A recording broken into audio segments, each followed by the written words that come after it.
ಕಲಬುರಗಿ ತಾಲೂಕಿನ ಬಹುತೇಕ ಗ್ರಾಮ ಪಂಚಾಯಿತಿಗಳಲ್ಲಿ 15ನೇ ಹಣಕಾಸು ಯೋಜನೆ ಅಡಿ 2024 ಮತ್ತು 25ನೇ ಕ್ರಿಯಾ ಯೋಜನೆಗೆ ಅನುಮೋದನೆಗೊಂಡಿದೆ. ಅದರ ಕೆಲ ಪಂಚಾಯಿತಿಗಳಲ್ಲಿ ಕಾಮಗಾರಿ ಪ್ರಾರಂಭಿಸಿದರೂ ಅನುದಾನ ಮಾತ್ರ ಬಿಡುಗಡೆ ಆಗುತ್ತಿಲ್ಲ ಎಂದು ಗ್ರಾಮ ಪಂಚಾಯತ್ನ ಅಧ್ಯಕ್ಷರುಗಳ ಒಕ್ಕೂಟ ಗಂಭೀರವಾಗಿ ಆರೋಪ ಮಾಡಿದೆ. ನಗರದ ಪತ್ರಿಕಾ ಭವನದಲ್ಲಿ ನಡೆದ ಸುದ್ದಿಗೋಷ್ಠಿಯಲ್ಲಿ ಮಾತನಾಡಿದ ಅವರು, ಈಗಾಗಲೇ ಕಾಮಗಾರಿಗಳು ಆರಂಭಿಸಿದರೂ ಅನುದಾನ ಮಾತ್ರ ಬಿಡುಗಡೆಯಾಗುತ್ತಿಲ್ಲ. ಡೊಂಗಲ್ ವ್ಯವಸ್ಥೆ ಮೂಲಕವೂ ಅನುದಾನ ಬಿಡುಗಡೆಗೆ ಕ್ರಮ ವಹಿಸಬೇಕು. ಆದರೆ ಕೆಲ ಗ್ರಾಮ ಪಂಚಾಯಿತಿ ಅಧ್ಯಕ್ಷರಿಗೆ ನೀಡಲಾಗಿದ್ದ ಬ್ಯಾಂಕ್ ಚೆಕ್ ಮೇಲೆ ಸಹಿ ಮಾಡುವ ಅಧಿಕಾರವನ್ನು ಕಸಿದುಕೊಳ್ಳಲಾಗಿದೆ. ಇದರಿಂದ ಗ್ರಾಮಗಳಲ್ಲಿ ತುರ್ತು ಕೆಲಸ ಕಾರ್ಯಗಳಿಗೂ ತೀವ್ರ ತೊಂದರೆ ಎದುರಿಸುವಂತಿದೆ ಎಂದು ಸಮಸ್ಯೆಯ ಬಗ್ಗೆ ಸಂಪೂರ್ಣ ವಿವರವನ್ನು ತಿಳಿಸಿದರು. ಏನೆಂದರೆ ಎಲ್ಲ ಹಳ್ಳಿಗಳಲ್ಲಿ ಏನೇ ಆದರೂ ಒಂದು ಪಂಚಾಯಿತಿ ನಮ್ಮ ಗ್ರಾಮ ಪಂಚಾಯಿತಿ ವತಿಯಿಂದ ಒಳ್ಳೆಯದಾಗಬೇಕು ಅನ್ನೋ ಉದ್ದೇಶದಿಂದ ನಾವು ಗ್ರಾಮ ಪಂಚಾಯಿತಿಗಳ ಅಧ್ಯಕ್ಷರಾಗಿ ಏನೋ ಬಡವರ ಕೆಲಸ ಜನರ ಕೆಲಸ ಮಾಡಬೇಕು ಅಂತ ನಾವು ಬಂದಿರ್ತೇವೆ. ಅದೇ ಆ ಒಂದು ಕಾರಣಕ್ಕಾಗಿ ಈ ನಮ್ಮ ಗ್ರಾಮ ಪಂಚಾಯಿತಿಯಲ್ಲಿ ಏನೇ ಒಳ್ಳೆಯ ಕೆಲಸ ಆಗಬೇಕಾಯ್ತು ಅಂತಂದರೆ ಅನುದಾನ ಭಾಳ ಮುಖ್ಯ. ಹೇಗಪ್ಪ ಅಂತ ಒಂದು ಮನೆ ನಡೆಸ್ಬೇಕಾಯ್ತು, ಒಂದು ಕುಟುಂಬ ನಡೆಸ್ಬೇಕಾಯ್ತು ಅಂತಂದರೆ ಅದಕ್ಕೆ ಆರ್ಥಿಕ ಪರಿಸ್ಥಿತಿ ಭಾಳ ಇಂಪಾರ್ಟೆಂಟ್. ಅದೇ ಇಲ್ಲಪ್ಪ ಅಂತಂದರೆ ಏನಾಗುತ್ತೆ ಅಂತಂದರೆ ಮನೆ ತೊಂದರೆಯಲ್ಲಿ ಸಿಕ್ಕಾಕೋತ್ತದೆ. ಹಾಗಾಗಿ ಈ ನಮ್ಮ ಗ್ರಾಮ ಪಂಚಾಯಿತಿ ಆ ಆರ್ಥಿಕ ಪರಿಸ್ಥಿತಿಯಲ್ಲಿ ನಾವು ಭಾಳ ನಮಗೆ ತ್ರಾಸ ಆಗ್ತಾಯಿದೆ. ಜನರು ಕೆಲಸ ಮಾಡೋಕ್ಕಾಗಲ್ಲಾಗ್ಯದ. ಯಾಕಪ್ಪ ಅಂತಂದರೆ 15ನೇ ಹಣಕಾಸು ನಮಗೆ ಪೇಮೆಂಟೇ ಬರ್ತಾಯಿಲ್ಲ. ಈಗ 1 ವರ್ಷ ಆಯಿತು, ಪೇಮೆಂಟೇ ಬಂದಿಲ್ಲ. ನಾವು ಹ್ಯಾಂಗೆ ಜನರು ಕೆಲಸ ಮಾಡೋಣ? ಈಗ ಎಲ್ಲ ಜನರು ಕೆಲಸ ಇಟ್ಟಿರ್ತಾರೆ. ನಮ್ಮ ಏನು 15ನೇ ಹಣಕಾಸಿನಲ್ಲಿ ನಮ್ಮ ಸದಸ್ಯರು ಕ್ರಿಯಾ ಯೋಜನೆಯಲ್ಲಿ ಆ ಒಂದು ಕ್ರಿಯಾ ಯೋಜನೆಯಲ್ಲಿ ಕೆಲಸ ಇಟ್ಕೊಂಡಿರ್ತಾರೆ. ಈಗ ನಮ್ಮ ಇದನ್ನೇ ಮುಗಿಲಾಕ ಬತ್ತು, ಅವಧಿನೇ ಮುಗಿಲಾಕ ಬತ್ತು. ಈ ಕೆಲಸ ಮಾಡಿಲ್ಲ ಜನರು ಏನು ಹೇಳ್ತಾರೆ, ನೀವು ಅಧ್ಯಕ್ಷರಿದ್ದೀರಿ, ನಿಮ್ಮ ಕೈಲೇ ಆಗಿಲ್ಲ ಅಂತ ಮತ್ತೆ ಯಾರ ಕೈಲಿ ಆಗ್ತದ ಅಂತ ಅವ್ರು ಹೇಳ್ತಾರೆ. ಅಂಥವು ಮತ್ತೆ ನಮ್ಮ ಅಪೋಸಿಟ್ ಇದ್ದವ್ರನ್ನೂ ಹೇಳಿಸ್ತಾರೆ, ಅವ್ರ ಕೈಲೂ ಹೇಳಿಸ್ತಾರೆ, ಕೆಲಸ ಮಾಡ್ಕೋರಿ, ಅವ್ರು ಮುಗದೇ ಹೋಯ್ತು, ಎಲ್ಲ ರೊಕ್ಕ ತಿಂದು ಕೂತಾರ ಅಂತ ಮಾತುಗಳು ಬರ್ತಾವೆ. ಅದು ಮೇನಾಗಿ ಏನು ಪ್ರಾಬ್ಲಮ್ ಆಗಿದೆ ಅಂತಂದರೆ ಸರ್ಕಾರ ಕಡೆಯಿಂದ ನಮಗೆ ಅನುದಾನನೇ ಬಂದಿಲ್ಲ. ಮೊನ್ನೆ ಬೆಳಗಾವಿ ಅಧಿವೇಶನದಲ್ಲಿ ನಮ್ಮ ರಾಜ್ಯ ಅಧ್ಯಕ್ಷರು ಸದಸ್ಯರು ಮತ್ತು ಅಧ್ಯಕ್ಷರು ಉಪಾಧ್ಯಕ್ಷರ ರಾಜ್ಯ ಅಧ್ಯಕ್ಷರು ಅಲ್ಲಿ ಧರಣಿ ಕೂತಿದ್ರು.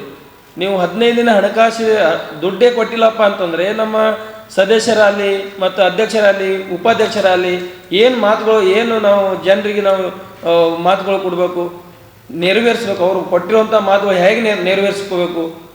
ಹಾಗಾಗಿ ನಮ್ಮ ಸರ್ಕಾರಗಳಿಗೆ ನಾವು ಎಲ್ಲ ನಮ್ಮ ಅಧ್ಯಕ್ಷರ ವತಿಯಿಂದ, ಸದಸ್ಯರ ವತಿಯಿಂದ, ಉಪಾಧ್ಯಕ್ಷರ ವತಿಯಿಂದ ಮತ್ತು ಜನರ ಒಳ್ಳೆತನ ಅವರಿಗೆ ಒಳ್ಳೇದಾಗಬೇಕಾಯ್ತಪ್ಪ ಅಂತ ನೀವು ಅನುದಾನ ಕೊಟ್ಟರೆ ನಮ್ಮ ಪಂಚಾಯತಿಗಳು ಒಳ್ಳೇದಾಗುತ್ತೆ. ಹಾಗೆ ಇನ್ನೊಂದು ನಮ್ಮ ಡೊಂಗಲ್ ವ್ಯವಸ್ಥೆನೂ ನಮಗೆ ಕುಂಠಿತ ಆಗಿದೆ. ಅದನ್ನು ನಮ್ಮ ಅಧ್ಯಕ್ಷರ ಇದರಿಂದ ನಮ್ಗೆ ಕಸ್ಕೋತಾ ಇದ್ದಾರೆ. ಇನ್ನೊಂದು ನಮ್ಮ ಈಗೇನು ಒಂದು 2 ತಿಂಗಳ 1 ತಿಂಗಳ ನಾವು ಏನಾರು ಮೀಟಿಂಗ್ ತೊಗೊಲಿಲ್ಲ, ಏನೋ ಕರೆಕ್ಟಾಗಿ ಮಾತಾಡಲಿಲ್ಲ ಅಂತಂದರೆ CEO ಇವರನ್ನು ತೆಗಿಸ್ಬೇಕು ಅಂತೇಳಿ ಬೆಂಗಳೂರು ಲೆವೆಲ್ ಪತ್ರ ಬರೀತಾರೆ. ಈಗ ನೀವು 1 ವರ್ಷ ಆಯಿತು ಅನುದಾನ ಬಂದಿಲ್ಲ, ಈಗ ನಾವ್ಯಾರಿಗೆ ಪತ್ರ ಬರೆಯಿರಿ? ಈಗ ನಮ್ಮದು ಏನಾರ ಸ್ವಲ್ಪ ಗೊತ್ತಿರಲಾರ್ದ ತಪ್ಪುಗಳಾಗಿಯೂ ನೀವು ದೊಡ್ಡ ಹೈಲೈಟ್ ಮಾಡ್ತೀರಾ ಅಧಿಕಾರಿಗಳು. ನಿಮ್ಮ ಕಡೆಯಿಂದ, ನಿಮ್ಮ ಸರ್ಕಾರ ಕಡೆಯಿಂದ ಆಗಿರೋ ತಪ್ಪುಗಳು ಇದು ಯಾರಿಗೆ ಹೇಳ್ತೀರಾ? ಇದು ನೀವು ನಮ್ಮ ತಪ್ಪದಂತ ನೀವು ಒಪ್ಕೋಬೇಕು. ಮೊನ್ನೆ ಮುಖ್ಯಮಂತ್ರಿಗಳಿಗೆ ಇಲ್ಲಿಂದ ನಾನು ಪತ್ರಕ್ಕೆ ಕಡೆಯಿಂದ ನಾನು ಇಲ್ಲಿಂದನೇ ಹೇಳ್ತಾ ಇದ್ದೀನಿ, ಇಲ್ಲಿ 1 ವರ್ಷ ಆಯಿತು ನಾವು ಅನುದಾನ ಕೊಟ್ಟಿಲ್ಲ, ನಿಮ್ಮ ಕಡೆಯಿಂದ ತಪ್ಪೋದಂತ ನೀವು ಒಪ್ಕೋರಿ. ಇಲ್ಲಪ್ಪ ಅಂತಂದರೆ ಆದಷ್ಟು ಬೇಗ ಅನುದಾನ ನಮಗೆ ರಿಲೀಸ್ ಮಾಡಿ, ನಾವು ಜನರಿಗೆ ಕೆಲಸ ಮಾಡ್ಲಿಕ್ಕೆ ನಾವು ಕಾತುರನ ಕಾಯ್ತಾ ಇದ್ದೇವೆ ಅಂತ ನಾನು ಹೇಳಕ್ಕೆ ಇಷ್ಟಪಡ್ತೀನಿ. ಸಾಮಾನ್ಯವಾಗಿ ರಾಜ್ಯ ಸರ್ಕಾರ ಮತ್ತು ಕೇಂದ್ರ ಸರ್ಕಾರ ಎರಡೂ ಸರ್ಕಾರಗಳ ಅನುದಾನ ಗ್ರಾಮ ಪಂಚಾಯತಿಗೆ ಬರಬೇಕು. ಗ್ರಾಮ ಪಂಚಾಯತಿ ಯಾವುದೇ ನಾವು ಪಕ್ಷಾತೀತವಾಗಿ ಆರಿಸಿದಂಥ ಪ್ರತಿನಿಧಿಗಳು ರಮೇಶ್ ಕಟ್ಟೋದು ಸರ್. ಆದರೆ ಪಕ್ಷಾತೀತವಾಗಿ ಆರಿಸಿ ಬಂದಂಥ ನಾವು ಗ್ರಾಮ ಪಂಚಾಯತಿಗಳು ಜನಗಳಿಗೆ ನೇರವಾಗಿ ಸಿಗುವಂಥವರು ನಾವುಗಳೇ ಮಾತ್ರ, ಬೇರೆ ಯಾರು ಸಿಗುವುದಿಲ್ಲ. ಸುಮಾರು 7 ವರ್ಷಗಳ ಕಾಲ ಯಾವುದೇ ತಾಲೂಕು ಪಂಚಾಯತ್ ಸದಸ್ಯರಿಲ್ಲ, ಜಿಲ್ಲಾ ಪಂಚಾಯತ್ ಸದಸ್ಯರಿಲ್ಲ. ಆದರೆ ಇತ್ತೀಚೆಗೆ ಮಾತ್ರ ಸಂಬಂಧಿಸಿದ ಶಾಸಕರು ಮಾತ್ರ ಸ್ಪಂದಿಸ್ತಾ ಇದ್ದಾರೆ. ಎಲ್ಲ ವಿಷಯಗಳು ಶಾಸಕರೇ ಸ್ಪಂದಿಸಬೇಕಂದ್ರೆ ಕಷ್ಟದ ಕೆಲಸ. ಈಗ ನಮ್ಮ ಆತ್ಮೀಯರು ಹೇಳಿದ್ರು, 15ನೇ ಹಣಕಾಸು ಯೋಜನೆ ರಾಜ್ಯ ಸರ್ಕಾರದಲ್ಲ.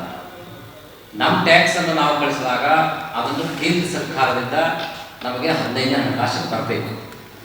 ಮಾನ್ಯ ಪ್ರಿಯಾಂಕ ಸಾಹೇಬರು ಸದನದಲ್ಲಿ ಕೂಡ ಹೇಳಿದ್ದಾರೆ ಮತ್ತು ಅವರು ಪತ್ರ ಕೂಡ ಬರೆದಿದ್ದಾರೆ ಕೇಂದ್ರ ಸರ್ಕಾರಕ್ಕೆ.